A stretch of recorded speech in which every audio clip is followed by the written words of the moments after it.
पण दोरी अडकवली. त्यानंतर आमचे सहकारी राऊत सर ते पण या ठिकाणी उभे. मी सरांना विनंती करतो की त्यांनी ध्वजरोपण करायचं. हा आहे इंडियाचा फ्लॅग. इंडियाचा फ्लॅग वरती बाजू आहे ऑरेंज कलर, व्हाईट कलर आणि ग्रीन कलर.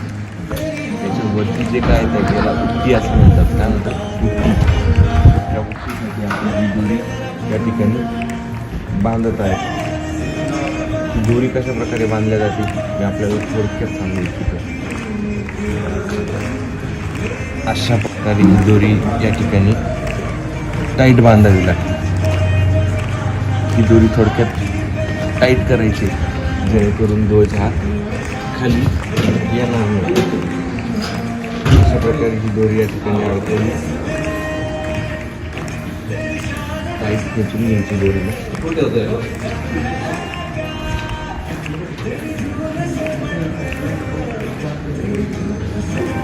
त्यानंतर ध्वजाच्या जो काही ग्रीन कलर आहे त्याची जी काही रस्ते आहेत त्या रस्त्यामध्ये पण ही येणारी खालची बाजू ही रोप त्या ठिकाणी अडकून तिला टाईट गाठ मारून घ्यायची. गाठ मारून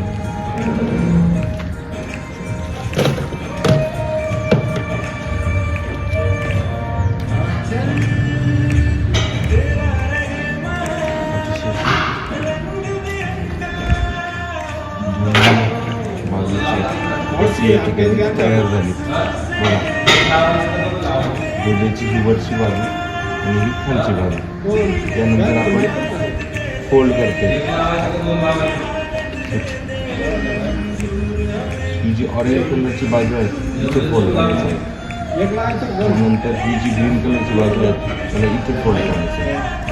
फोल्ड केल्यानंतर स्ट्रेट करून घ्यायचं. केल्यानंतर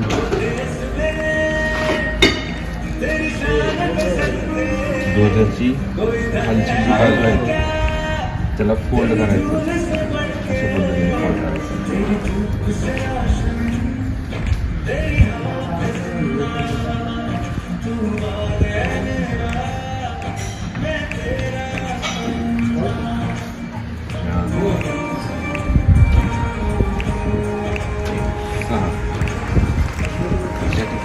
अशी फोल्ड करायची. त्यानंतर ध्वजाची जी जो काही वरची रस्सी ती वरच्या बाजूला ठेवायची. त्यानंतर येणारी जी काही खालची रस्सी तिला अशा प्रकारे गाठ मारायची.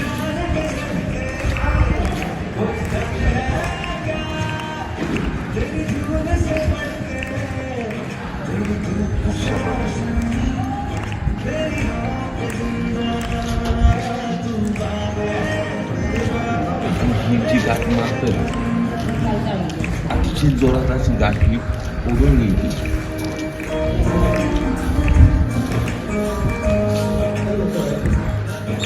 गाठ जर लूज झाली वरती जाऊन फ्लॅग हा हे होऊ शकतो. आणि याच्यासाठी शक्यतो जुन्याच दोरीचा वापर करायचा. नवी दोरी सहजासहजी लूज होऊन जाते.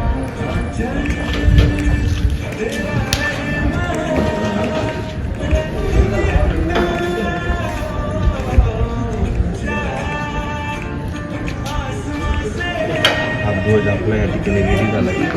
त्यानंतर हे बघा